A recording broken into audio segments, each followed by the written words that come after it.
ક્યાંક બસ લઈ જતા હતા, એટલે બધાય નામ લખતા હતા. એટલે મને ઓળખે એટલે હું ઊભી રહી. મેં કીધું શું છે? મને કે બધાને આપણે સેવા કરીએ છીએ. મેં ક્યાં લઈ જાવ? તો મને નામ આપ્યું. પછી મને કે નોમિનલ પૈસા લઉં છું 200. મેં તો કાંઈ વાંધો નહીં, જે લ્યો. પછી મેં તો આ બધા બ્રહ્મ સંબંધી જ. મને કે આપણે શું જે હોય આપણે પૈસા દઈને લઈ જવાનું. અરે આ પુષ્ટિ માર્ગ છે મારા વાલા. તમે તમારા વૈષ્ણવને લઈ જાઓ ને, વૈષ્ણવ જગ્યાએ જાઓ છો તો. એટલે આ બધું આ જ છે. દાળ ભાત લીપો અહીંયા, ભાઈ ભોગવો તમારા કર્યા. તો કાલે આનું વિવરણ. બોલો વલ્લભાધીશ. ઓ બાપા, તો એવું ને આજે જગ્યા બદલાવી પડી, એવું શરીર દુખે છે. ઉભા રહેજો. શ્રી વલ્લભાધીશ કી જય. સુબોધનીજીનું પાન વલ્લભ કરાવે તો થાય, આને સ્પર્શ કરવો આપણા બસની વાત નથી. કાલે આપણે પાંડવો ભીષ્મ પિતામહ પાસે ગયા. કોણ લઈ ગયો? ઠાકોરજી. કારણ યુધિષ્ઠિરને મોહ થયો હતો, શોક થયો હતો કે આ બધું ખોટું થયું. હવે આગળ. સૂત ઉવાચ ઇતિ ભીત પ્રજા દ્રોહાત સર્વધર્મ વિવિત્સયા તતો વિનશનમ પ્રાગાધ્યત્ર દેવવ્રતો પતત તદા તે ભ્રાતર સર્વે સદસ્ય સ્વર્ણભૂષિતૈ અન્વગચ્છન થઈ વિપ્રા વ્યાસધૌમ્યાદયસ્તતા. અર્થ, સૂતજી કહેવા લાગ્યા કે પ્રજાદ્રોહથી ભય પામેલા યુધિષ્ઠિર સર્વધર્મને જાણવાની ઈચ્છાથી ભીષ્મ પિતામહ સરસૈયા ઉપર સૂતા હતા ત્યાં કુરુક્ષેત્રમાં ગયા. યુધિષ્ઠિરને જે આમ શોક થતો હતો ને કે બહુ ખોટું થયું, આવું ના કરવું જોઈએ, ત્યારે હે વિપ્રો, સૌનક ઋષિને કહે છે, યુધિષ્ઠિરના ભાઈઓ પણ સુંદર ઘોડાઓથી જોડાયેલા સોનાના રથોમાં બેસી એમની સાથે જવા લાગ્યા તથા વ્યાસ, ધૌમ્ય વગેરે બ્રાહ્મણો પણ તેમની સાથે ગયા. સુબોધિનીજી, પ્રજાનો દ્રોહ થયો હોય તો પણ તે આપણે કરેલો છે કે નહીં, અથવા તે દ્રોહ અધર્મજનક છે કે નહીં, એવા સંશયને લીધે પ્રજાદ્રોહને ભયનું કારણ છે. સૌથી વધુ કોને ભય લાગે છે? ધર્મરાજ યુધિષ્ઠિરને, કે આપણે હારું આ સત્તા માટે થઈને આવું ખોટું કર્યું. હવે ઠાકોરજીએ સમજાવ્યું કે ભાઈ આ ધર્મ ને અધર્મનું યુદ્ધ હતું, છતાંય સંશય જાતો નથી. ત્યારે સામી પાર્ટીમાં કોણ હતા? ભીષ્મ.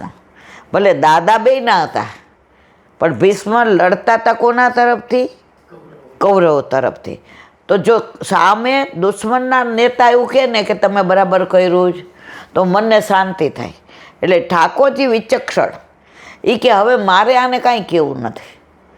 હવે જે વિરોધ પક્ષના નેતા છે એ જ કહે કે તમે જે કર્યું છે ધર્મ પ્રમાણે બરાબર કર્યું, તો યુધિષ્ઠિરના મનમાંથી આ શોક જશે, નહીતર જશે નહીં.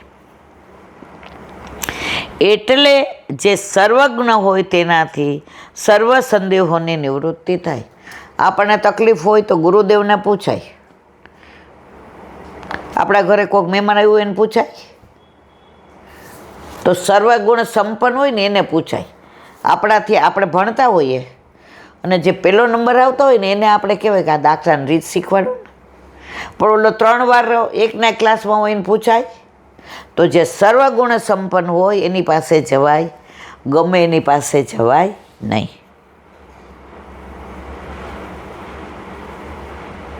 તેથી સર્વધર્મના દરેક તત્વો જાણવા માટે યુધિષ્ઠિર તત્વો એટલે હસ્તિનાપુરથી વિનશનમ એટલે કુરુક્ષેત્ર પ્રાગાધ્ય ગયા.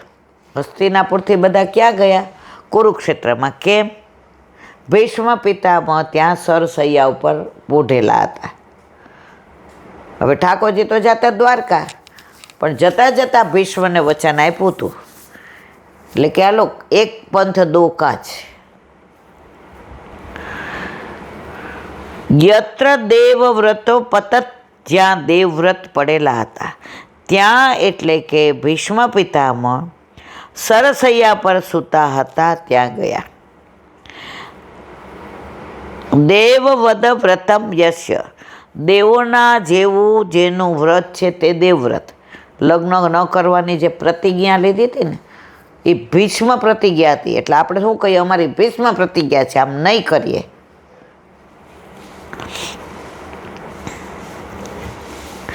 ભગવાને જેમ બ્રહ્મચર્યાદિનું પાલનનું વ્રત લીધું હતું એમ ભીષ્મ પિતામહે પણ એવી જ પ્રતિજ્ઞા લીધી, માટે એમને દેવવ્રત કહ્યા છે.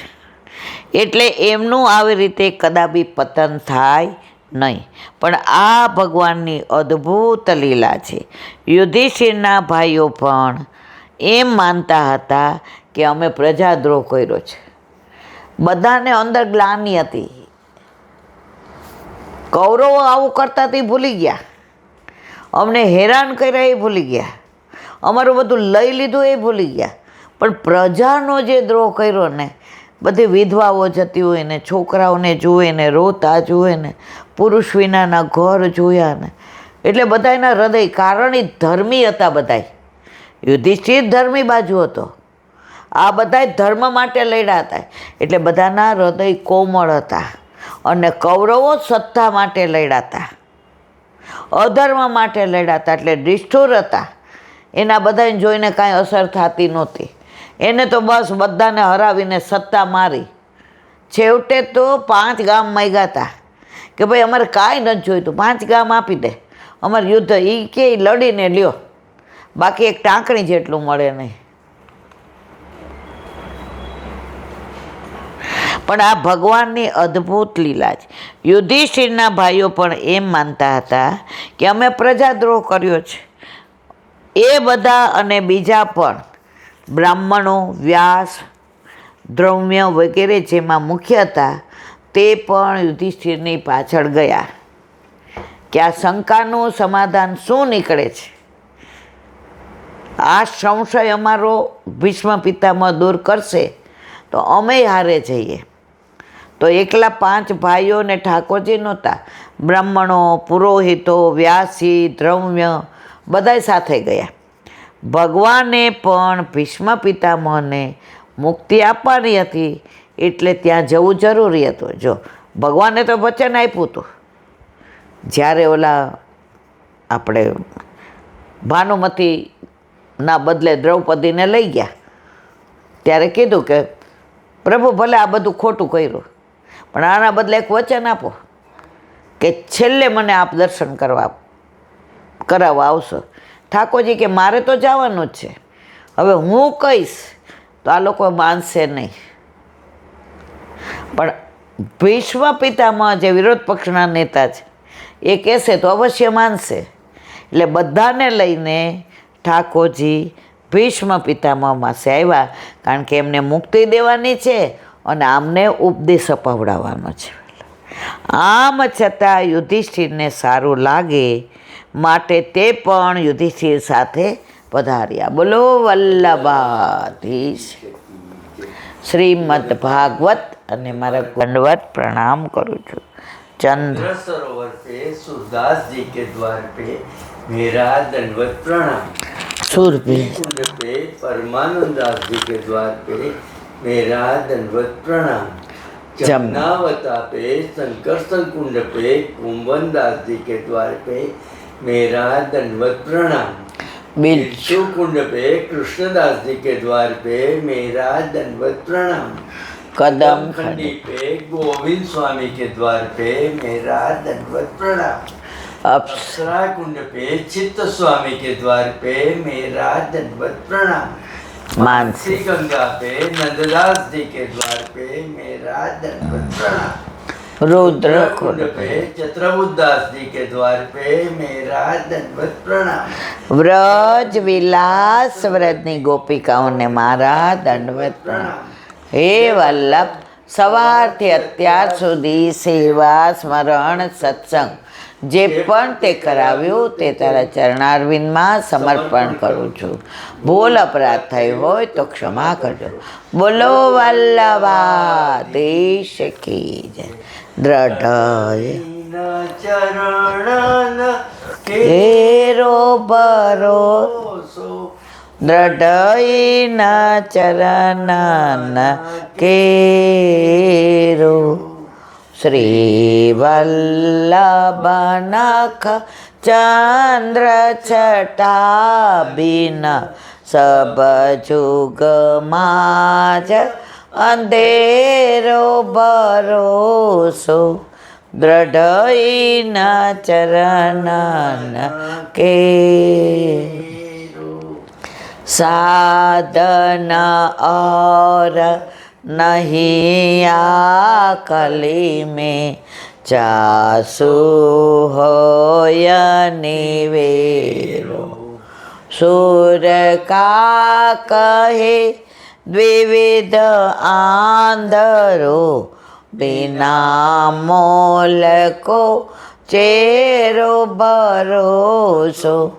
દ્રઢઈના ચરણન દ્રઢઈના ચરણન દ્રઢઈના ચરણન કેરો.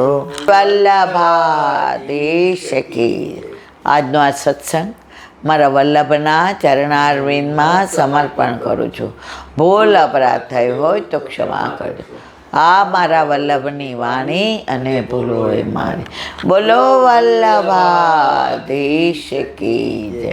બધાય વૈષ્ણવને જાજા કરીને જય શ્રી કૃષ્ણ.